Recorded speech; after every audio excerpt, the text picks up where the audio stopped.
절관론 1강. 절관론자 파망현지냐. 이 구절은 절관론의 핵심을 한 문장으로 드러낸다. 망상을 깨뜨려 참됨을 드러낸다는 뜻이다. 여기서 중요한 것은 무엇을 새롭게 얻는 것이 아니라 이미 가려져 있는 것을 드러내는 과정이라는 점이다. 사람들은 보통 진리를 얻기 위해 무언가를 더하려 한다. 지식을 쌓고 수행을 하며 깨달음을 얻으려 한다. 그러나 절관론은 전혀 다른 방향을 제시한다. 더하는 것이 아니라 덜어내는 것이다. 망상이란 실제로 존재하지 않지만 존재하는 것처럼 느껴지는 모든 생각과 분별을 의미한다. 두려움, 집착, 욕망, 비교, 판단, 이 모든 것이 망상의 영역이다.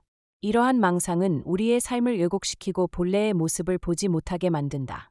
그래서 절관론은 가장 먼저 망상을 깨뜨리는 것을 강조한다. 망상이 사라지면 따로 진리를 찾지 않아도 본래의 참됨이 드러나기 때문이다. 부망본공 인심이기. 이 구절은 망상의 본질을 명확히 설명한다. 망상은 본래 공하지만 마음으로 인해 일어난다는 뜻이다.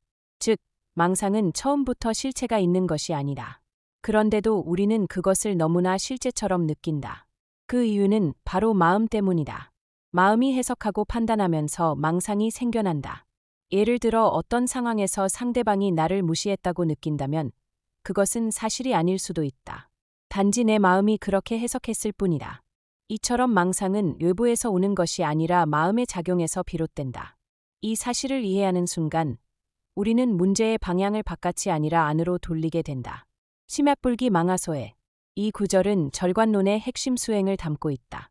마음이 일어나지 않으면 망상이 어디에 유지하겠는가라는 뜻이다. 여기서 마음이 일어나지 않는다는 것은 생각을 억지로 없애라는 의미가 아니다.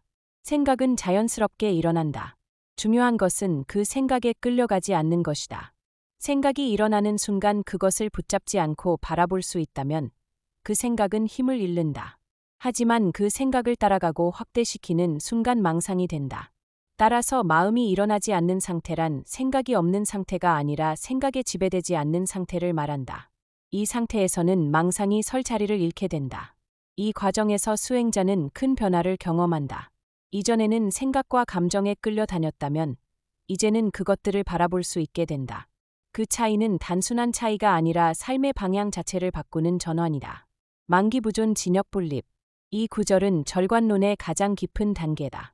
망상이 존재하지 않으면 진리 또한 따로 세워지지 않는다는 뜻이다. 우리는 흔히 망상을 없애고 진리를 얻는다고 생각한다. 그러나 절관론은 그 생각조차 내려놓으라고 말한다. 진리라는 개념을 붙잡는 순간 그것 또한 하나의 집착이 된다. 망상이 사라진 자리 자체가 이미 참된 상태인데 그것을 다시 진리라는 이름으로 규정하면 또 다른 틀이 생긴다. 그래서 진리조차 세우지 않는 것이다. 이 단계에서는 어떤 것도 붙잡지 않는다. 망상도 놓고 진리도 놓는다. 남는 것은 있는 그대로의 상태다. 해석도 없고 분별도 없는 순수한 존재의 자리다.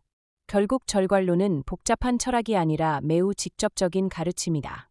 지금 이 순간 떠오르는 생각을 알아차리고 그것에 끌려가지 않는 것, 그것이 시작이다. 그 과정이 깊어질수록 망상은 자연스럽게 힘을 잃고 참됨은 드러난다. 지금 이 순간 당신은 무엇을 붙잡고 있는가? 그것을 내려놓는 순간 이미 답은 드러나 있다. 절관론 1강 심화 해설. 절관론은 단순한 이론이 아니라 존재를 바라보는 방식을 근본적으로 바꾸는 가르침이다. 우리는 세상을 있는 그대로 본다고 생각하지만 실제로는 끊임없이 해석하고 판단하면서 본다. 그 해석과 판단이 바로 망상이다. 같은 상황이라도 사람마다 다르게 느끼는 이유가 여기에 있다. 부망본공이라는 말은 이 모든 해석 구조를 무너뜨린다. 망상은 본래 공하다. 즉, 실체가 없다. 그런데 우리는 그것을 너무나 진짜처럼 믿고 살아간다. 그 이유는 반복 때문이다. 같은 생각을 반복하면서 그것이 사실처럼 굳어지기 때문이다. 하지만 이 가르침은 묻는다. 그 생각이 정말 사실인가? 아니면 단지 반복된 해석일 뿐인가? 이 질문을 던지는 순간 우리는 기존의 틀에서 벗어나기 시작한다. 그리고 그 지점에서 자유가 시작된다. 심약불기의 상태는 억지로 만드는 것이 아니다. 자연스럽게 알아차림이 깊어질 때 나타난다. 예를 들어 화가 올라올 때를 보자. 보통은 그 감정에 휩쓸리지만 어느 순간 그 감정을 알아차리면 나와 감정 사이의 거리가 생긴다. 그 거리가 바로 수행의 핵심이다. 이 거리가 생기면 감정과 생각은 더 이상 나를 지배하지 못한다. 그것들은 단지 지나가는 현상으로 보이게 된다. 이 상태에서는 망상이 유지할 기반이 사라진다. 그래서 망상은 자연스럽게 힘을 잃는다. 만기부존 진역분립은 더욱 깊은 통찰을 담고 있다. 많은 수행자들이 망상을 내려놓는 단계에서 멈춘다. 그러나 절관론은 거기서 더 나아간다. 깨달음이라는 개념마저 내려놓으라고 한다. 왜냐하면 그것 또한 또 하나의 집착이 될 수 있기 때문이다. 이 단계에서는 어떤 기준도 없다.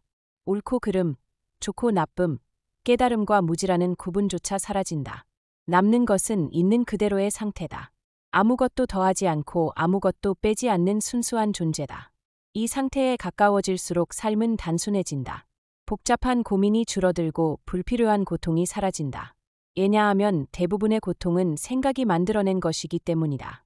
상황 자체보다 그 상황에 대한 해석이 더 큰 고통을 만든다. 절관론은 바로 그 해석을 멈추는 길이다. 해석이 멈추면 마음은 고요해지고 그 고요 속에서 본래의 상태가 드러난다. 그것은 특별한 것이 아니라 누구나 이미 가지고 있는 것이다. 결국 이 가르침은 멀리 있는 것이 아니다. 지금 이 순간 바로 적용할 수 있다. 떠오르는 생각을 하나 바라보는 것, 그 생각을 따라가지 않는 것, 그것이 바로 시작이다. 그 작은 실천이 쌓이면 삶 전체가 달라진다.